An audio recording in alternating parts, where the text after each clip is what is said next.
Vanilla and chocolate, the two most beloved flavors in the world, have been linked since the beginning. Both products, the vanilla bean and the cacao pod, originated in Mexico thousands of years ago, where Aztecs used vanilla to make the bitter cocoa powder in their sacred chocolate drink more palatable. Today, these two flavors in both natural and artificial form dominate our dessert options, from ice cream scoops to the sweet snacks in grocery aisles. But both have complicated stories, long and hidden supply chains, an extraction of wealth from communities in the global south, and all of the environmental and social problems that come from a system that leaves smallholder farmers in poverty. How can we reconcile our love of these essential flavors with their often problematic production? Can we hold large companies accountable? And is it possible to produce vanilla and chocolate in a different and better way? I'm Jerusha Klemperer, and this is What You're Eating, a project of foodprint.org. We aim to help you understand how your food gets to your plate and to see the full impact of the food system on animals, planet, and people. We uncover the problems with the industrial food system and offer examples of more sustainable practices, as well as practical advice for how you can help support a better system through the food that you buy and the system changes you push for.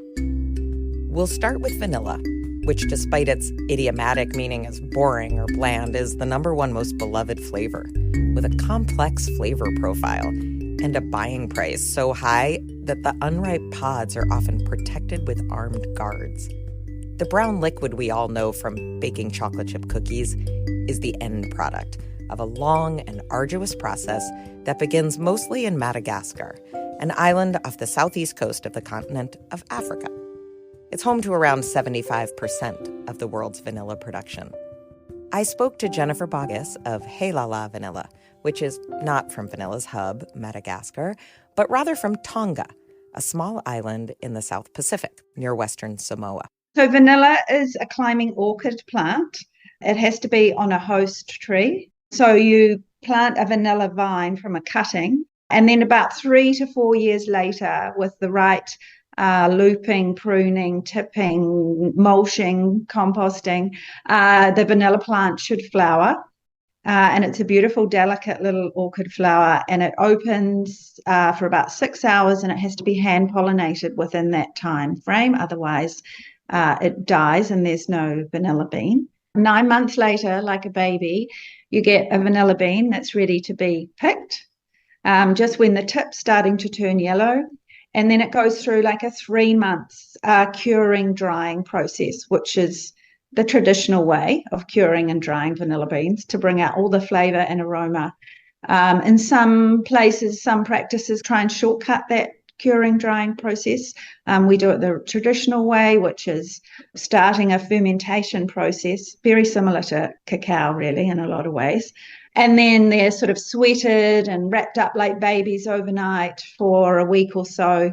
And then they're put out in the sun every day and turned like babies, and then brought in at night and put out the next day in the sun. And then at the end of it all, they go through, inside under fans, they go through a bit of a curing, conditioning stage. And then from there, we undertake extraction. And that takes anywhere from sort of 6 weeks to 3 months, and you get a vanilla extract from that. I'm Jennifer Boggess, the CEO and co-founder of Hey La La Vanilla. We're based in New Zealand, but we export globally our range of vanilla products. We are a direct trade vanilla company, certified B Corp. We have our vanilla plantations in Tonga, which is where our founding story is from, and all our production and extraction and manufacturing is based in New Zealand. It's quite precarious, I would say, because there needs to be a lot of things to line up to get a great yield. And the main one really is, 99% of it is climate related. And obviously we've been through, periods of climate change or different weather patterns, and they can affect vanilla quite drastically globally. So there's been periods where we've had droughts. Vanilla grows 10 degrees either side of the equator. It's the right temperature, humidity, all those sorts of things. So those are normally countries where you have quite volatile weather patterns anyway. So they're subject to things like cyclones, typhoons, all those sorts of things. Vanilla is quite a hardy plant, so if you don't get a crop this year, it's not like it's going to die or anything. It's just not going to be as productive, and hopefully the following year, you do get a great crop. So yeah, we've been subject to those weather patterns, as does Madagascar, which is 80% of the world's vanilla production. So basically, whatever happens in Madagascar impacts the supply and then the price of vanilla globally. Weather-related events aren't the only thing driving up vanilla prices. In what's become a vicious cycle, because of vanilla's high price, Madagascar's vanilla trade is also impacted by crime, to the point that scared farmers are harvesting their beans early to avoid becoming targets of theft. These kind of pressures also lead to deforestation, cutting down other vegetation to plant more and more trees for vanilla cultivation. Halala Vanilla was founded by my father, John Ross, who at the age of 60 had sold his dairy farm in New Zealand, and prior to that he also had squash and corn, so he's very familiar with crops. And he was in Tonga for his 60th birthday, and we also went up. He took his boat up because it's really renowned for beautiful spearfishing, which he's a very accomplished spear diver. And we had his birthday up there, and we all thought it was the most beautiful place and beautiful people. And we came back, and there was a cyclone that went through that year. So New Year's Eve 2001. And my father wanted to do something to help this particular community that he'd come to know quite well from staying on his boat there for 3 months. And he went back with his Rotary friends and did a whole lot of rebuilding. After the project was completed, the head of the village said to him, "What can we do, John, to provide livelihoods and employment for my family and extended community?"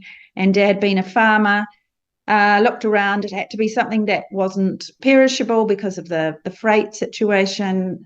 Vanilla had grown there in the past, in the 70s and the 80s, and he decided vanilla. And he also fell in love, I think, with the romance and the history of vanilla. He'd read, there's a book, The Ice Cream Orchid. Yeah, I think he just fell in love with the romance of it. He handed me the first crop in 2005 and said to me, "Well, what are we going to do with this? We've started something now and we can't let these people down." So I took the vanilla beans back to some well-renowned chefs in Auckland in New Zealand, and they said it was the best vanilla they'd ever seen. In 2008, I left my day job and we started producing vanilla products in New Zealand, partnering with some research institutes on, vanilla extract, vanilla manufacturing, vanilla paste. Fast forward to today, we partner with over 300 farmers in Tonga. So in Tonga, the industry is predominantly smallholder farmers. Farmers typically have a allotment or a land holding of about 10 acres and they grow multiple crops. Vanilla is just one of them. So to get scale in our supply chain, we decided that we needed to have a large scale farm. So we planted 100 acres in 2016, largely to, like I mentioned, to get some scale in our supply chain and also to provide employment for the local community. Madagascar and Uganda, where we've also visited, that's predominantly an industry of smallholder farmers. They sort of roll up into processors and then exporters and distributors. And so we're very much like what we call direct trade, whereas typically vanilla can go through about 10 sets of hands before it actually gets to the final customer. You earlier mentioned kind of how the market from Madagascar and the crops from Madagascar kind of dictate market prices and whatever. To what degree are you participating in that market, or do you have a whole separate kind of economic relationship with the farmers who supply the vanilla? Because we're farmers ourselves, and my father is a farmer, has been a farmer all his life, and he really understands, the value proposition for a farmer. We know what the minimum price is per kilo for that a farmer needs to be paid to make it viable for them, because the last thing you want, which is what has happened in Madagascar, is the price is so volatile up and down, and then it's just this continual cycle. So when the price is low, the farmer's like, "Oh, I can't be bothered with vanilla because, it's a whole year of my inputs before I'm actually going to get paid anyway.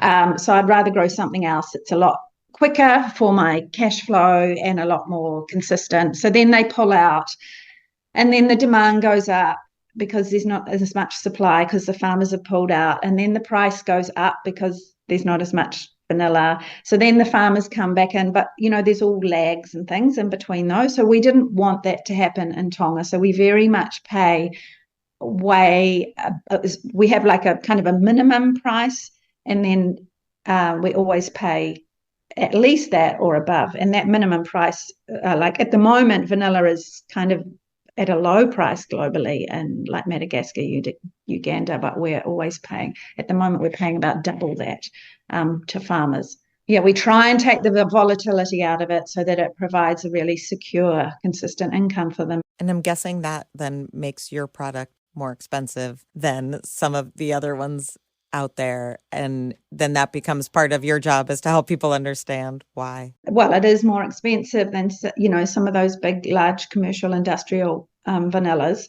but it's comparable to other vanillas.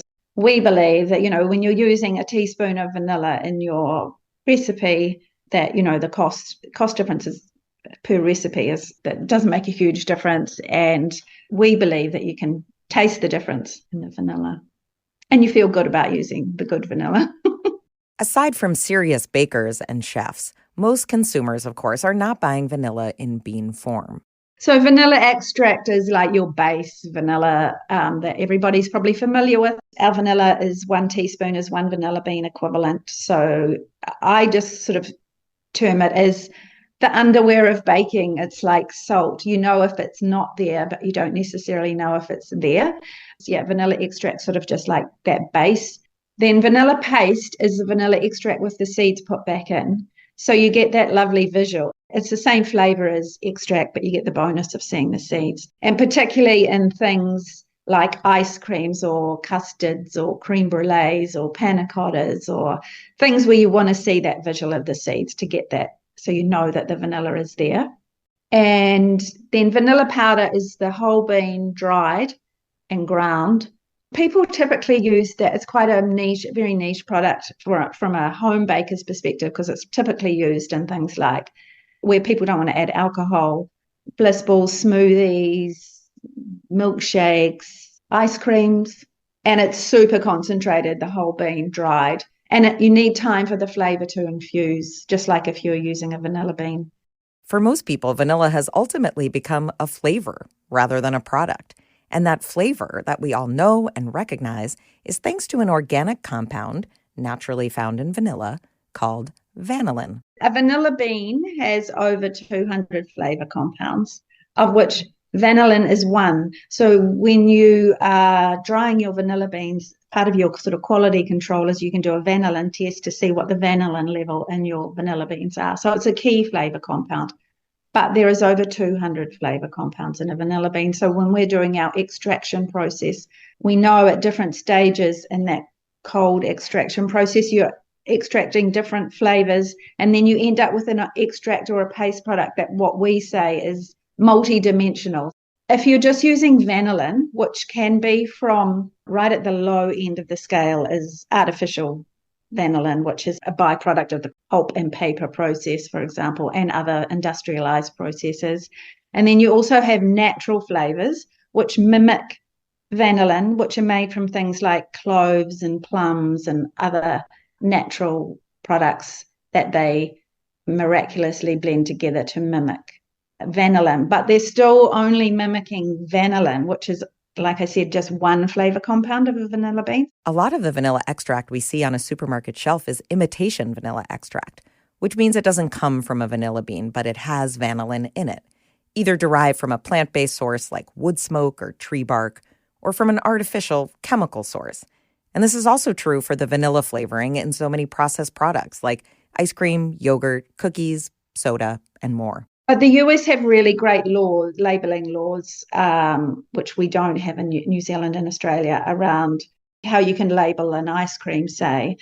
In New Zealand and Australia, you can say vanilla ice cream and have a picture of the vanilla flower on the front, and then you look on the back and there's no vanilla in there. It's natural flavour or artificial flavour. But in the US, you can't do that. Yeah. And vanilla extract, in the US, FDA has quite strict regulations about the number of vanilla beans and the percentage of alcohol that has to be used in making vanilla extract. There's two main varieties of vanilla that are cultivated. One is Bourbon vanilla, which is from Madagascar, a Reunion Island geographical region. And it's the same variety that we also grow in Tonga. And then there's Tahitian variety, which Tahitius, that is originated in Tahiti, but it's also largely grown now in PNG, Papua New Guinea, and Indonesia. So, and it's quite a different flavor profile. If I'm talking to someone, I describe it as the Bourbon vanilla is more like the Chardonnay, and the Tahitian vanilla is more like the Sauvignon Blanc. It's a bit more delicate and floral, whereas Bourbon is more that smoky, woody. I think it's more punchy. Heilala is succeeding in making an ethically sourced Bourbon vanilla that pays vanilla producers fairly by growing on a different continent and working directly with smallholder farmers. But I was curious if you could grow a high-quality and ethically sourced vanilla in Madagascar, the epicenter of most commercial vanilla production, and a place with so many issues in its supply chain. If people know anything about Madagascar, it's vanilla and lemurs. I'm Tim McCullum. I'm the founder and CEO of Beyond Good Chocolate and Vanilla. So we do chocolate and vanilla with an emphasis on producing finished products at origin. In the case of chocolate, where the cocoa grows, or in the case of vanilla, where the vanilla grows. And in our case, that's Madagascar, big island, 8,000 miles away. And then tying that with the US consumer market, so the brand in the United States. It's still incredible for me and probably a lot of people that the number one SKU, the leading item for any ice cream manufacturer is vanilla. Ben & Jerry's can come up with like any concoction of like marshmallows and waffles and syrup and anything, but it just comes back to vanilla. Vanilla is the world's most popular flavor. Chocolate is the world's second most popular flavor. And there are similarities. There's also a ton of differences between the crops and the industries. But I think what is similar is you have a raw material, an agricultural crop that originates in a very poor part of the world, and all of the transformation and value addition happens in the Northern Hemisphere. And that same system, not actually the same people, but that same system of having to sell to intermediaries to work it up into like volume to export, it exists in vanilla. And everything we do in chocolate, applies to vanilla in terms of like how the system works and what the end solution is. I went into the Peace Corps after college and went to Madagascar. That's my direct relationship. Lived there for 2 years. So I was an English teacher, but I started to observe some things related to poverty and supply chains, and many years later started a business with the intent of building something from the ground up in Madagascar. And last year we got to the point where 2 of our 5 items are done entirely in Madagascar. It's not going to seem like a big deal, but for us it was, where we took one of our items, is just 2 vanilla beans in a jar. Like that's what you see when you walk into, say, Whole Foods. That's all now being done entirely in Madagascar. So the jarring, the labeling, packaging. Same with another item, which is ground vanilla. And then we have vanilla extract, and that's what most people associate with vanilla. That extraction process is being done in the US with a partner. And one day, like the dream is that's all being done in Madagascar. Beyond Good's other major product, chocolate, is produced from bean all the way to bar in Madagascar. Madagascar just happens to have the Earth's original variety of cocoa. Cocoa originated in today with Central America. When the Spanish, conquered Central South America, they discovered, I'll use quotes, cocoa was the first time it had been seen by Europeans. And that was the very beginning of taking cocoa out of its origin, at the time bringing it to like Europe. As the chocolate industry started to be built in the 1800s in Europe, cocoa got transplanted from Central America to West Africa, which is an easier route from like West Africa up into Europe. So over time, West Africa became the largest kind of producer between a handful of countries of cocoa. The crop, wherever it was, started to get hybridized and grafted to produce a variety of cocoa that got bigger, easier to grow, a little more disease and drought tolerant, but also in the process lost its flavor. The history of cocoa in Madagascar is that Sri Lanka, which is, if you think of Sri Lanka and Madagascar, they're both off the beaten path. They weren't part of any big trade route or system, and they weren't really commercialized as crops. I don't know exactly when Sri Lanka planted cocoa, but they took their cocoa directly from like where cocoa all started around 1905, 1908. That was the first planting in Madagascar, but they took crop from Sri Lanka. Then it stayed in Madagascar, and there's very little outside influence on what happened to the cocoa in Madagascar. That's the Earth's original variety of cocoa that once existed in Mesoamerica, but by way of Sri Lanka, we found it 100 years later in Madagascar. When we talk about chocolate, we should really start at the beginning with cacao or cocoa. Not that many people know that chocolate starts on a tree. It's a tropical plant or tree. It usually grows 10 degrees north or south of the equator. So if you can visualize the world, that's also the world's poverty belt. The pod or the fruit is about the size of a football. Inside that football or that pod, there's about 30 cocoa beans. Those need to be taken out of the pod, fermented, dried. That's where flavor development happens in the cocoa bean itself. In a normal supply chain, that bean then travels to the northern hemisphere through a system of 7 or 8 middlemen before it gets to a factory where it's transformed into chocolate.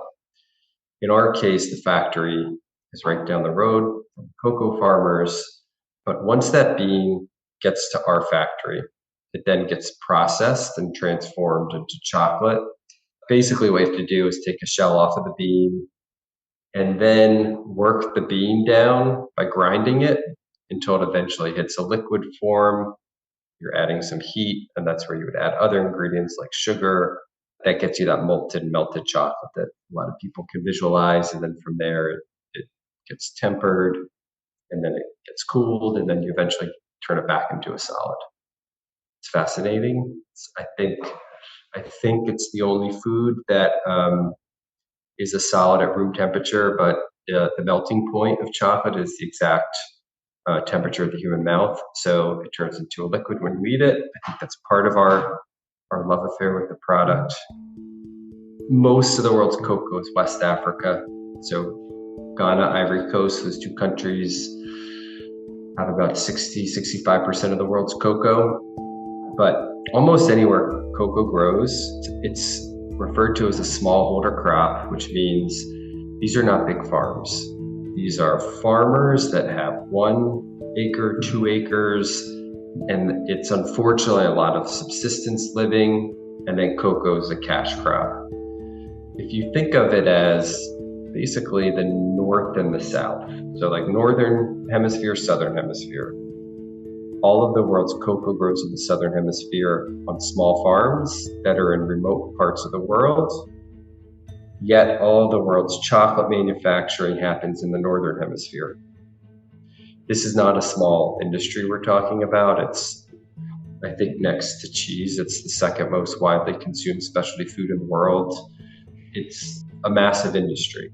And so for the industry to move all that cocoa from the global south, from these remote farms, into chocolate manufacturing in the north, that cocoa has to go through this system of intermediaries and middlemen, basically to consolidate the product along the way so that you can build up to a container volume of cocoa, because that's what people buy in the northern hemisphere. But as the cocoa passes through that system from one intermediary to the next, a lot of things happen. You lose traceability, like there's not a paper trail on any of this. The price keeps going up and up, is that everyone who buys and then needs to resell, they're going to obviously take a markup on it. And there's no ability for the farmer to earn, forget about like a living wage, like a thriving wage where they can actually kind of grow and develop and move forward. And so you have 3 million cocoa farmers living in near permanent poverty, and there's no traceability. So like the chocolate factory in Europe or the US can't tell you like who farmed the cocoa that's currently in their machines. And so those two things together, very deep poverty and zero traceability, that kind of creates this tinderbox for like all this other bad stuff to happen, whether it's deforestation or forced labor. I'm sure a lot of the people listening have heard about those issues in the chocolate industry. They're very real. I think good people are working to solve them, but they haven't gotten any better over the last decade. They've probably gotten worse.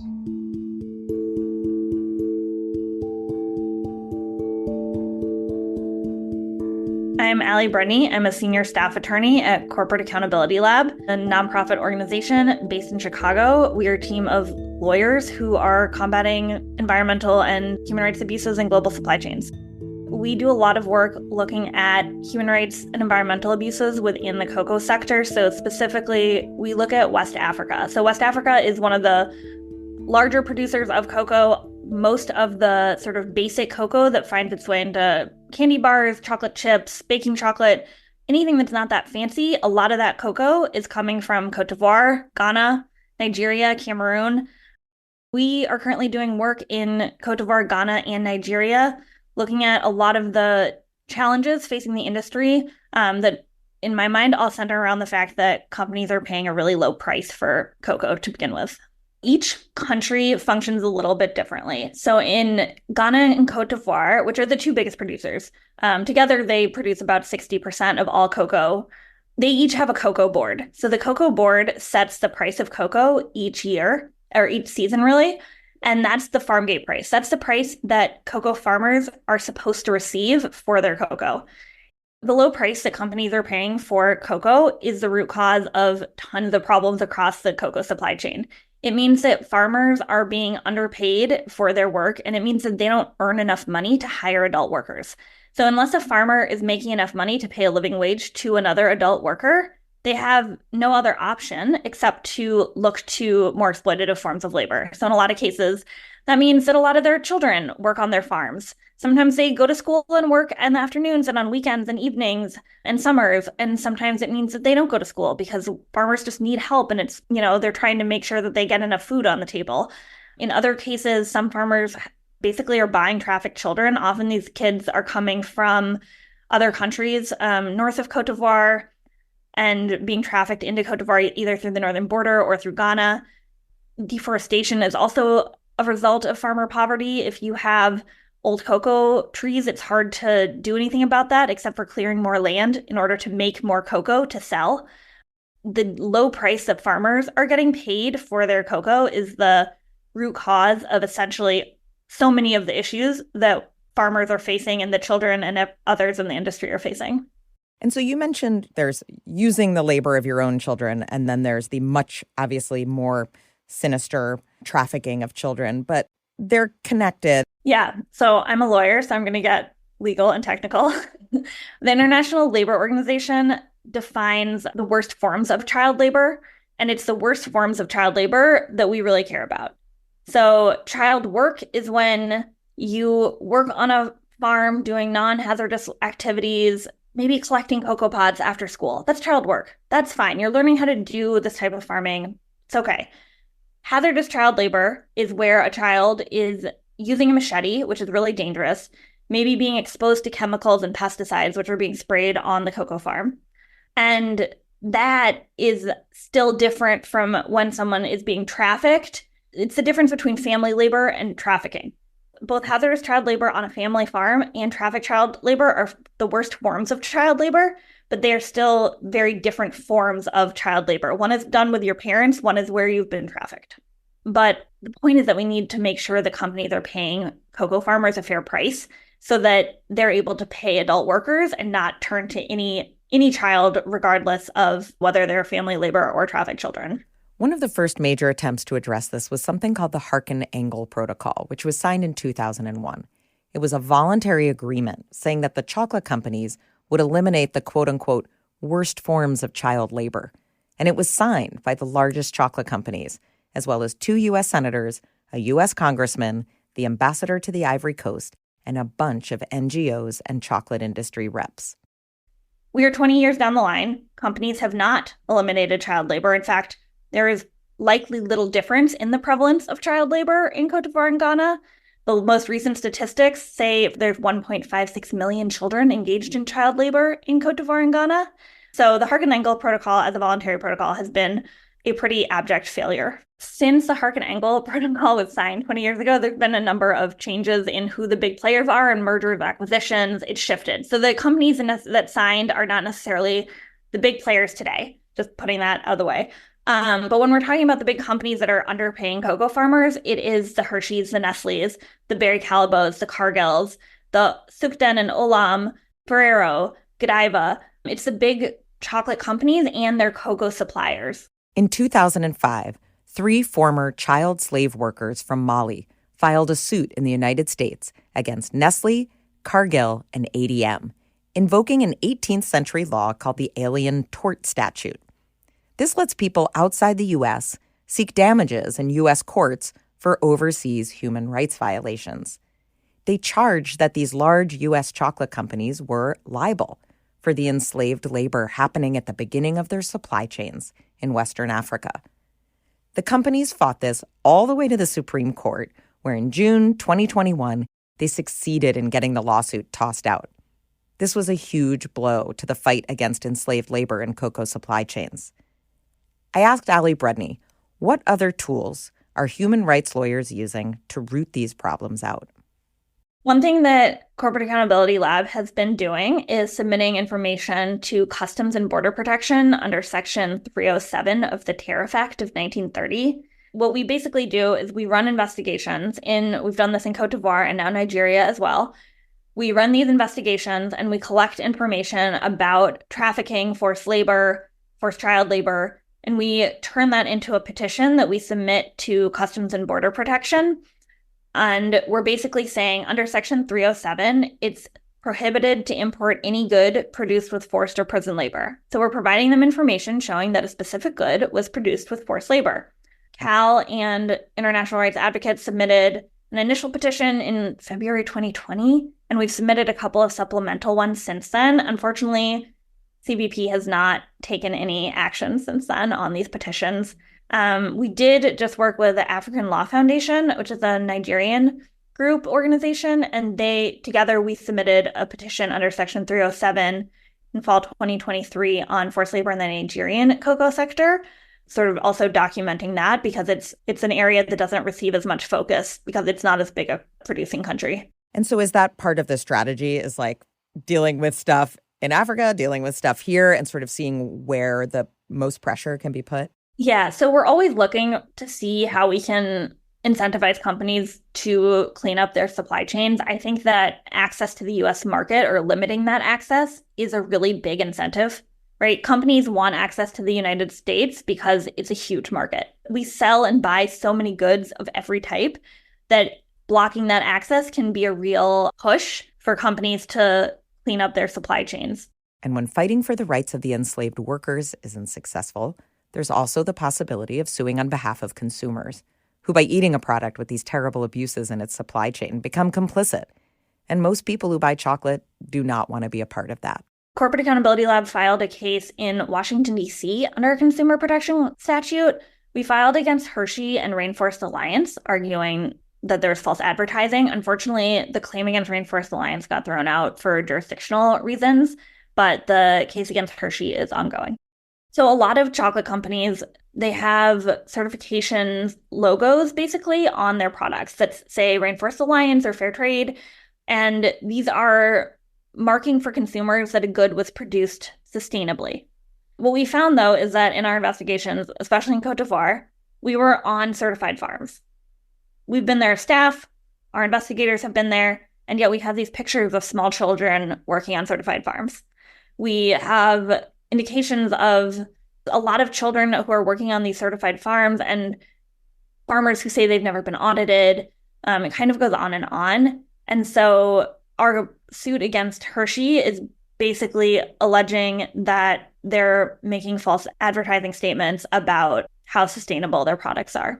It was really touching and very effective reading on Corporate Accountability Lab's website about farmers who were shown labels and certifications and told, when someone buys this product that came from Youre cocoa and they see this label, they think that it means X. What do you think about that? And kind of their shock and, disappointment is not quite the right word, but at the deception going on there. These certifications, we have come to believe, are meaningful. Part of what we've been trying to do is not just in cocoa, but really across the board. Certification schemes developed as a way to try to deal with some of the big issues in global supply chains, but they're based on social audits. And whether we're talking about cocoa or the garment industry or really any other sector, we know that social audits don't work. And the problem is that social auditing is based often on checklists. So there's a list of questions to ask. Auditors don't always show up. Oftentimes auditors are paid for by the cooperative or the factory that they are auditing. So they're incentivized to look the other way so that they get hired in the future. So social auditing is more or less based on the idea of financial auditing. You can audit books and check that everything is clean.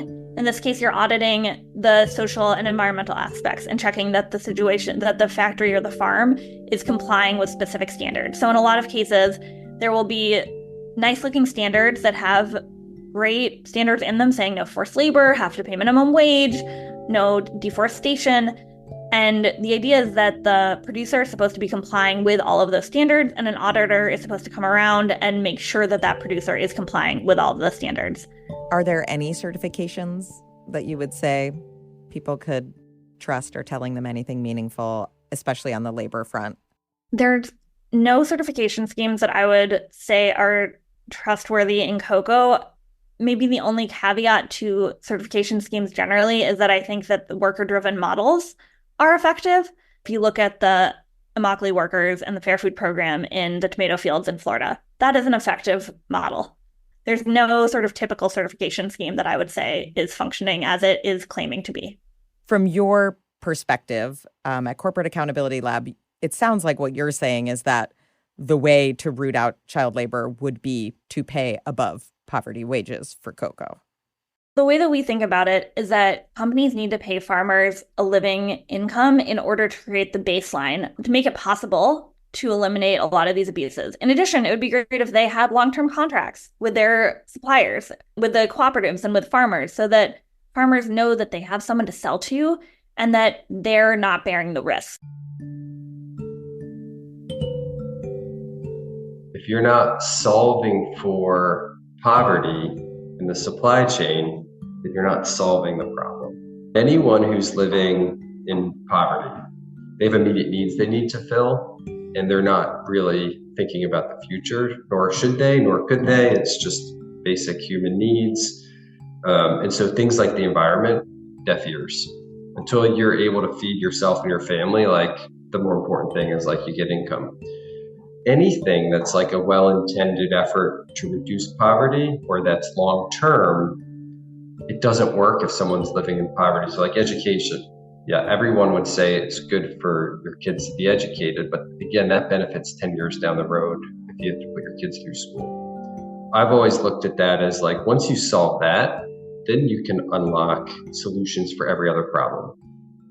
You described that kind of status quo for chocolate that I know exists for a few other products as well, like coffee, right? That it's all grown in the global south, but produced, and the majority of the profit happening in the north, in the northern hemisphere. Can you talk a little bit maybe about that dynamic, the kind of colonialist project of extracting these beautiful, delicious, valuable raw materials from one part of the world and maximizing the wealth to be made from them in another part of the world? The reality is that a lot of countries were colonized in the 20th century specifically to extract raw material. And so the colonial trade system that kept Africa impoverished throughout colonialism is still alive and well and what drives most economies in Africa. And when you think about everything that's changed since a lot of African countries gained independence in the 60s, you've got like access to electricity, and there's sometimes free and fair elections. A lot's changed, right? What hasn't changed is a lot of the economies are 90% based on the export of raw materials. And that's direct byproduct of colonial trade from the 20th century. 100% of what's on a grocery store shelf is commodity chocolate.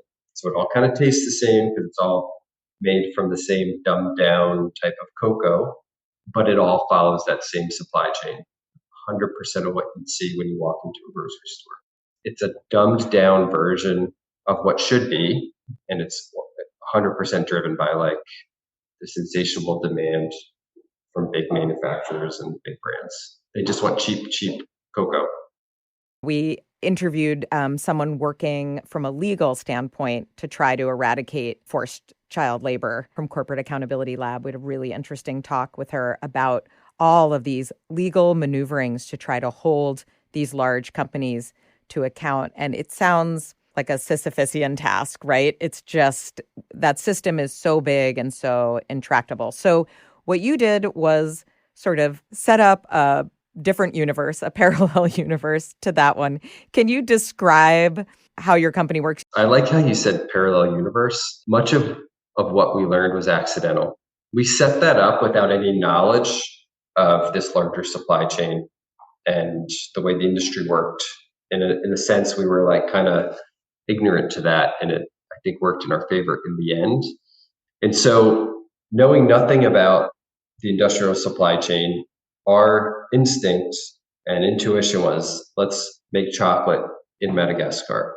More from a macro level view of like, that's where the value added activity is. And back to that colonial kind of like exportation of raw material, we knew like, as long as that's happening, nothing's really changing. So it was all based on like manufacturing finished product with the view to add more value, because you're sourcing your wrappers locally, your sugar locally, all of your other inputs. You're getting people to work inside factories and transfer skills to learn how to add value versus just extraction. I was really struck by the fact that on your website, you can click on profiles about farmers. Can you talk about what traceability means to you all and how it shows up? You read about the industry and traceability being an issue, and then you realize, all right, it's because the chocolate company who's making product in like Hershey, Pennsylvania, they're buying the cocoa, but that cocoa is being purchased by someone in the middle who's buying it from someone else, who's purchasing it from someone else who's also in the middle. And there might be 6 commercial transactions between the factory making the chocolate and the farmer who grew the cocoa. Until that really gets solved, nothing will get solved. But that's been set up for 100 years, and it needs to be that way to transport product. It's like the law of physics. But what we realized, like, and again, this is accidental, and that we didn't realize we were doing this, but in our model where that factory is right next to the farmer, we literally open our factory door and the farmer delivers cocoa to us.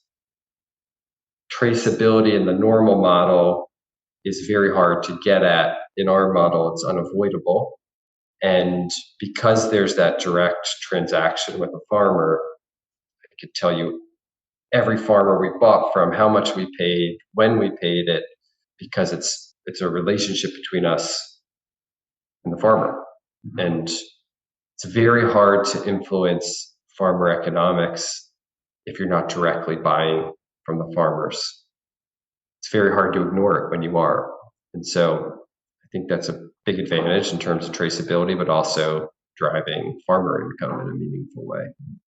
That also means that you can be, instead of kind of throwing up your hands at something like forced labor, we know, there was a recent Supreme Court case and it was found in the company's favor that like, they don't know because they're not responsible for that part of the chain. They're just responsible for the end part of the chain. And so the forced labor early on, not their problem. Companies are right, like the big companies. Well, they're wrong in that it is their problem, but they can't do anything about it. And no one's like admitting that or saying that. It is a problem if you're buying ingredients that at the beginning may have been used with like forced labor. But the bigger issue is you can't do anything about it because you're powerless. And in our case, I'm going to bring it back to poverty. No human being wants their child to work. And so first thing would be forced child labor. Like that only happens when you're desperate, when you're poor, when you can't feed your kids, when you can't provide for your family. And in our case, it was just apparent to us because we spend so much time in the field. We have such a big operating footprint at origin. So little things like the chickens and the cows on the farms are fatter than they ever were because like the farmers have enough money to like actually feed their livestock. And so when we started to first look at real economic KPIs, we found farmers making $4,000, $5,000, $6,000 a year. That does not sound like a lot in the US, but average per capita GDP in Madagascar is about $500. So now they're making 10x what they were, and you start to see the benefits of it. And nobody who's in that position is ever going to put their child or support any form of child labor.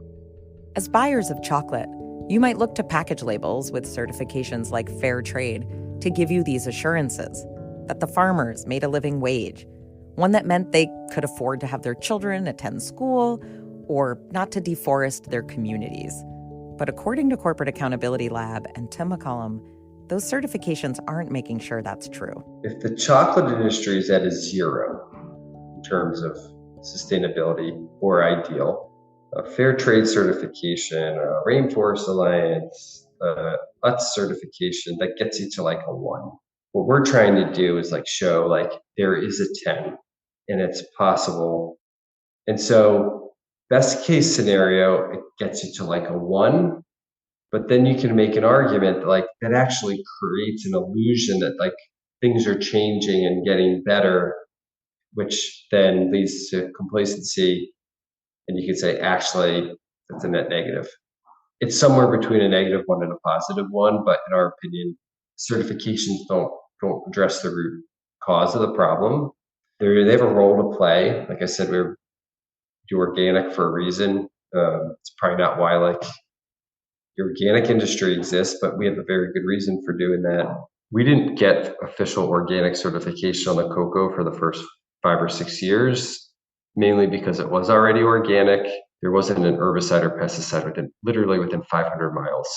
But we eventually got organic certified. Same thing in vanilla, it's all organic. The certification process, in our case, it's kind of a box to check. I believe in organic as a thing, but that's not what ever has driven the business as a point of differentiation. But why we're committed to organic is that's actually what locks you into traceability. Because every parcel of land that grows cocoa that we source from, you need to have an annual audit done of that land where you collect the data on that parcel. And so as long as we're organic, we will always be 100% traceable. In our business, we've never wanted to outsource our impact. And it's a very easy way for a very big company to say, like, look what we're doing. We're certifying X percentage of our supply chain, but it doesn't really change anything. It's unfortunate because what consumers need is like they need a stamp of approval that no consumer can be burdened with understanding like which company's actually doing something differently. And that's where certifications come in. But it's also like a very top-down approach to problem solving. And most certifications are cooked up in the US or Europe by probably well-meaning people, and they're looking top-down at these problems of poverty and traceability, but you can't solve other people's problems. You certainly can't solve problems for people that live 5,000 miles away on the ground in a rural farm in Africa. I asked Ali Brudney if there is a role for consumers to play beyond looking for certifications or buying from better companies. Can we move the needle on the supply chain issues with the majority of cocoa that's being produced and consumed in our world? As a lawyer, I believe that what we really need is strong enforcement and regulation. But I think consumers can also be talking to their retailers and chocolate companies and saying, I want to know what you're doing right now to eliminate hazardous child labor and forced labor. But I think ultimately what is the most effective is forcing companies to change through strong regulation. In the past year, cocoa prices have been rising dramatically. These are thanks to cocoa shortages that are primarily the result of climate change-related weather events, especially in West Africa. And of course, as Jennifer Boggess described, these kind of extreme weather events are also hitting vanilla, driving up prices to never-seen-before levels. This market volatility is terrible for cocoa and vanilla farmers, especially those who sell into the commodity market, which is nearly all of them. For both of these products, flavors that form the bedrock of our palates, the soaring prices are also due to rising consumer demand. That demand for chocolate and vanilla-flavored ice cream and cookies and yogurt and processed snacks has made a handful of companies in the global north extremely rich, even as they have turned their backs to the enslaved labor, deforestation, and extreme poverty that lie right at the origins of their products, the vanilla bean and the cacao pod in the global south.